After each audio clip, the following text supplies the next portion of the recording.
We've seen elite athletes like Kevin Durant, Mike Trout, all have season-ending calf injuries. It has a lot to do with their inability to do a full ass to grass squat. When your hamstrings are pressing right into your calves without lifting your heels off the floor. Now, what I see in the clinic is a lot of people cannot do this. They have to lift their heels off the floor, their hips open wide, or they cave in and they twist their knees, ankles, and their feet even turn inwards. This contributes to arthritis, meniscal tears, plantar fasciitis, Achilles injuries, calf injuries, which are all reminiscent of injuries these elite athletes have had. You may also notice that people really arch and flex their spine in order to keep balance, so it can also contribute to back pain. Now, in order to perfect your Asian squat, all you have to do is practice it. Now, you can start with your version of an Asian squat where you are lifting heels off the ground and practice getting lower and lower, but eventually try and get your feet to be flat on the floor.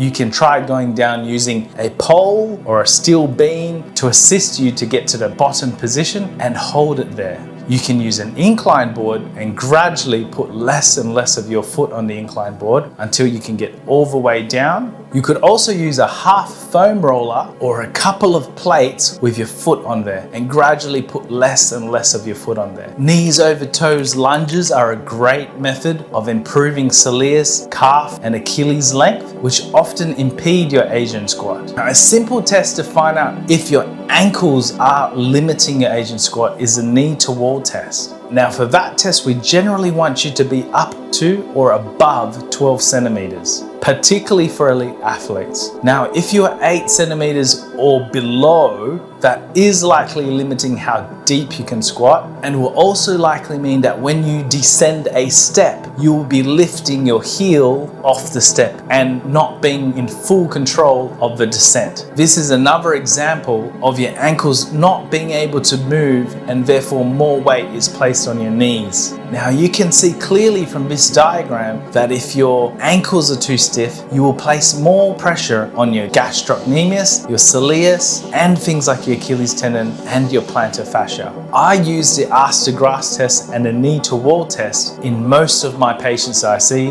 with knee, hip, ankle, and lower back issues. An inability to get your knees over your toes will mean that it will have to be compensated by another part of the body. So it could be your foot turning inwards, your knee twisting inwards, your hips going in internal rotation, your hips flaring out into external rotation. And it could also be your back flexing. Now, a person who's unable to do a full squat will find it difficult to pick things off the floor and will therefore use their back to pick things up. So it is also a chief contributor to lower back pain. It may also mean that when you try to do a full Asian squat, that you'll be on your toes, on your tippy toes, flexing your toes and putting pressure on your toes. Twisting from your knees, hips, and ankles aren't necessarily a bad thing. But if you are just hanging onto your joints, if you do not have the strength or the flexibility in those areas as well, this is what leads to injuries. Those elite athletes I mentioned in the beginning, pivoting, twisting, changing directions quickly, if you do not have good ankle movement, you're putting a lot of pressure on those other parts of your body. So what can we do about it? How can we increase the depth of your squat? You can simply practice deep squats. It doesn't have to be perfect. You start from somewhere and you hold it for extended periods of time, starting from 30 seconds and building your way up to a few minutes while you watch TV. Eventually, your ankles will get used to it. Of course, you do not want this to be painful, so if you need to do it behind a chair, that's fine. Secondly, you can use those heel elevations I mentioned before. So the half foam roller, the incline board, the bumper plates. I even tell people to put 2 thick books under each foot and focus on getting your knees over your toes as you go down. Now, because this is a new range of motion for you, you are likely going to be weak in this position.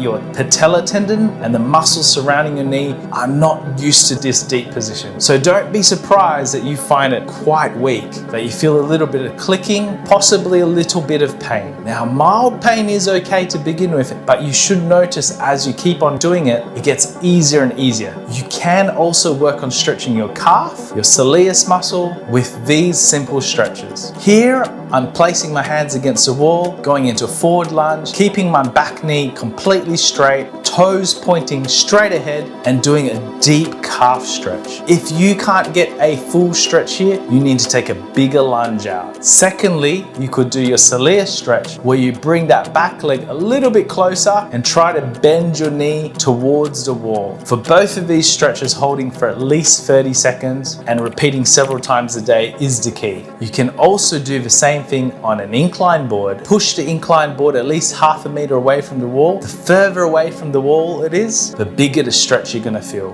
Place both feet flat on the incline board. Make sure your heels do not lift off, and sink your hips forwards into the wall. Chest should be up tall, bottom should not be pointing out. For both of these stretches, you should feel a big stretch in your calf muscle. For the soleus muscle, the stretch will be closer towards your Achilles. The soleus muscle is the fleshy muscle just on either side of the Achilles, a little bit further up, say 10 centimeters up from your heel. Now again, because these are new ranges of motion, you are probably weak in the stretched position of your calf and soleus muscle. So do practice heel raises off the edge of the step or on that incline board, going all the way from the bottom right up to the top, descending down slowly and repeating. And again, because your squat will likely not be as strong in this new position, it's worth practicing this on an incline board, going all the way down, going half of the way up and repeating. You'll feel those thighs and knee muscles really burning. A final great tip